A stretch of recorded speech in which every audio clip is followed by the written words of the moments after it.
Le président du conseil d'administration a dirigé ces assises, nous dira Rodrigue Tessamwanga de notre rédaction.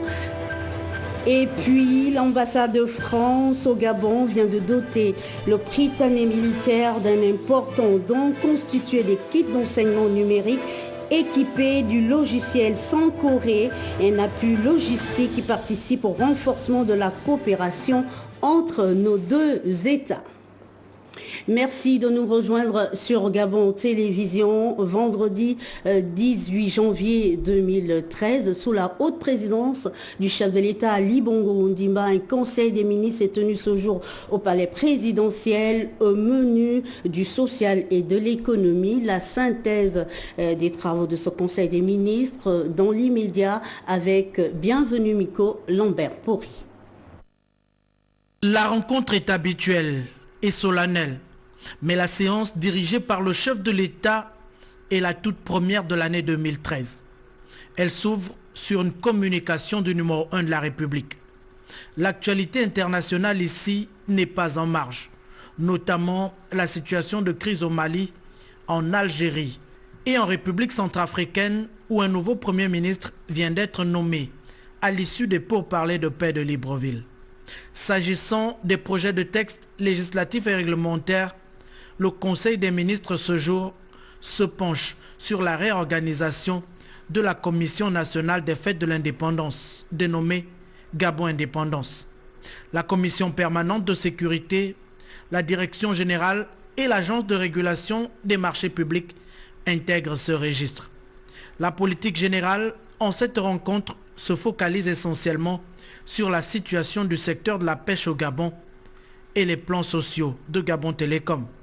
Ce tour de table devrait donc déboucher sur des décisions à caractère social et certainement des mesures individuelles qui seront rendues publiques à l'issue des travaux.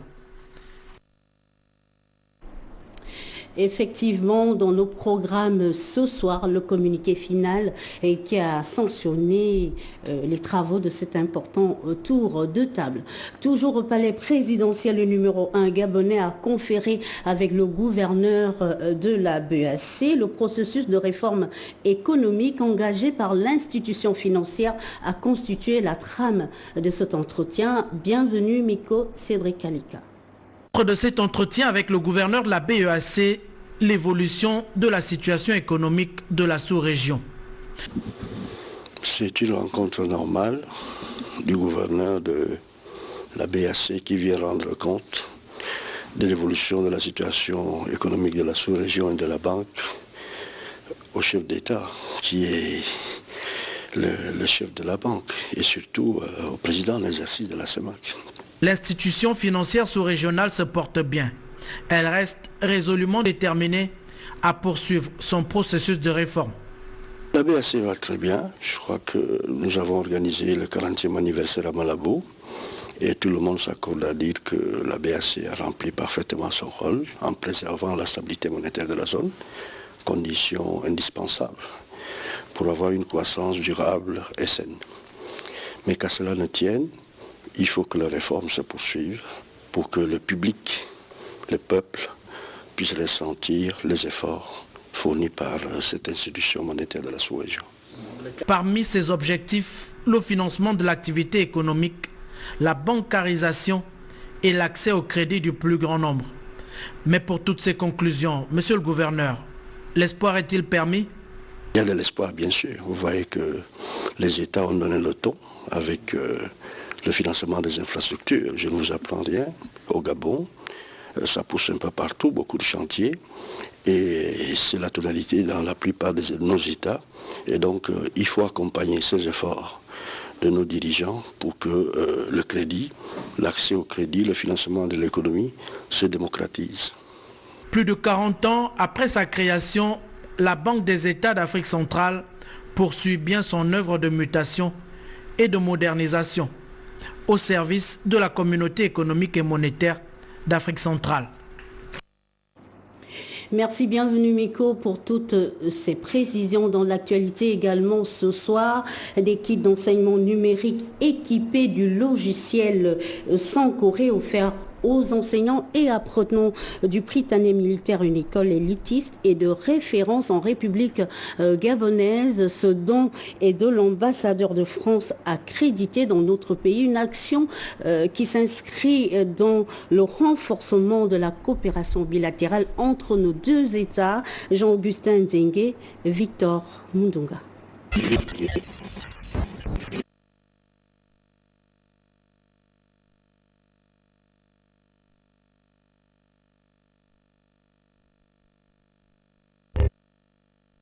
Et de rehausser qualitativement les méthodes d'enseignement au sein de cette école de référence est le but de cette cérémonie, fruit de la bonne coopération entre le Gabon et la France. La réception de ces 15 kits d'enseignement numérique équipés du logiciel Sankoré force notre gratitude. Ainsi, le Prytanée militaire de Libreville dispose-t-il désormais d'un deuxième modèle d'application d'enseignement numérique après celui offert par son Excellence Monsieur le Président de la République. Avec un tel outil, c'est véritablement une opportunité supplémentaire pour rehausser qualitativement le niveau d'accompagnement des enfants de troupe. Dans le cadre des liens qui unissent la coopération militaire française au Prytanée militaire africain, à équiper vos établissements de ce type d'équipement, donc une quinzaine d'équipements, de façon à ce que chacune de vos classes, chacun de vos niveaux d'enseignement puisse être équipé. Une acquisition qui vient renforcer les efforts fournis par l'école depuis quelques années en matière de modernisation et d'ouverture à l'international. Le Prytanée militaire de Libreville, fleuron de notre système éducatif, est l'une des œuvres emblématiques de l'ambitieuse volonté du président de la République, chef de l'État, chef suprême des forces de défense et de sécurité, son Excellence Ali Bongo Ondimba, qui vise à former l'élite militaire gabonaise. Nous pouvons donc affirmer que l'acquisition de ces moyens modernes de transmission du savoir marque un tournant historique pour le Prytanée militaire de Libreville, qui va désormais s'arrimer aux standards internationaux en matière d'enseignement numérique. C'est par une démonstration de la fiabilité de cet outil pédagogique en salle et la remise d'un cadeau à l'ambassadeur de France au Gabon que les uns et les autres ont quitté le quartier général du Prytanée militaire. À l'école de management du Gabon, des innovations cette année, plusieurs programmes de formation proposés aux étudiants et professionnels dans divers secteurs. De quoi s'agit-il exactement? Des éléments de réponse dans ce sujet traité par Ahmed Mouyaka. Les images, toutes les images sont de Victor Mundunga. Apprendre à l'étranger tout en restant sur place, c'est la spécificité de cette école de management du Gabon. La présente cérémonie de remise des cartes aux étudiants et la concrétisation du partenariat établi entre l'école de management du Gabon et l'université de Poitiers. Les ambitions affichées ici sont claires, assurer aux apprenants une formation de haut niveau. Les étudiants travaillent au Gabon, étudient au Gabon, chez eux, chez leurs parents, en même temps qu'ils sont en France. Puisqu'ils sont inscrits en France, les professeurs français viennent ici, comme ceux d'ailleurs. Les manuels pédagogiques viennent au Gabon parce que les étudiants ont tous les supports de cours possibles. Et le diplôme est délivré par l'université de Poitiers pour la partie française et pour la codiplomation par EM Gabon, un diplôme reconnu par l'État gabonais puisque notre établissement est reconnu par l'État gabonais. Et donc entre les deux, il y a que les étudiants ont deux cartes d'étudiants, celle de EM Gabon et surtout celle de Poitiers. C'est un partenariat qui a été signé en 2010 et là nous avons reçu récemment la visite de Madame Land, la directrice de l'IAE de Poitiers et la cérémonie de ce matin a été effective. Établissement privé d'enseignement supérieur reconnu par l'État, l'école de management du Gabon prépare les étudiants au diplôme français arrimé à l'international et un diplôme gabonais reconnu par l'État. On n'est pas déboussolé par rapport au programme des études, c'est le même programme. En matière d'offres de formation, il y a entre autres le management des opérations immobilières, urbaniste politique de la ville, design et business au métier du bois, ingénierie financière, management de la qualité, environnement et développement durable. Diplôme délivré, DUT, licence professionnelle, master professionnel et master spécialisé. Une autre actualité concerne les sénateurs gabonais qui étaient en session plénière extraordinaire au palais Omar Bongo Ondimba, en lieu et place du président Rogombe empêché. C'est Léonard Andjembe, le premier vice-président du Sénat qui a dirigé les travaux. Guy Roger Lendira, Hilarion Akumbu, Alfred Robaki.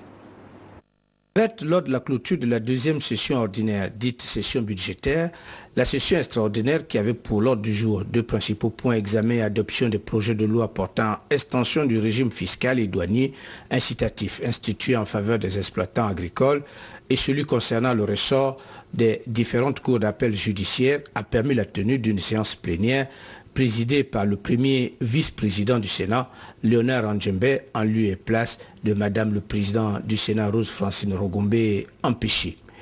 Cette séance plénière a donc donné l'occasion aux vénérables sénateurs d'examiner et d'adopter les textes soumis pendant la session extraordinaire. En raison de la tenue du Conseil des ministres, le gouvernement était représenté par le ministre délégué à l'agriculture, Madame Célestine Ogewaba.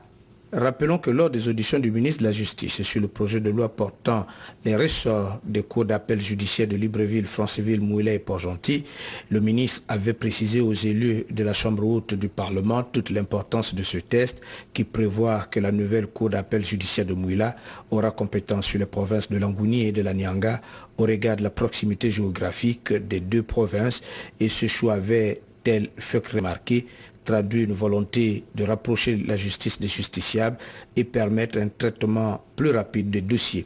Le texte de loi qui portera le numéro 001/2013 a été voté à l'unanimité en termes identiques qu'à l'Assemblée nationale.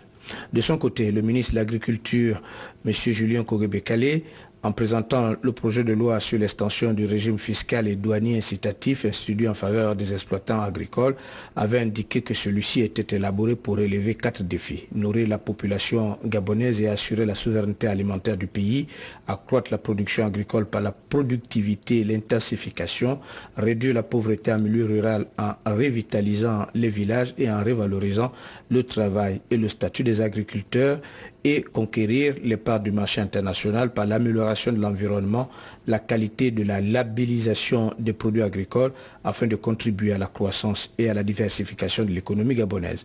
Le texte qui porte le numéro 002/2013 a été voté à la majorité des sénateurs présents. Se sont abstenus le groupe parlementaire RPG et celui des forces du changement qui craignent pour la survie des exploitants nationaux face aux grandes entreprises. Les deux textes seront transmis au gouvernement conformément à l'article 17 de la Constitution en vue de leur promulgation par le président de la République.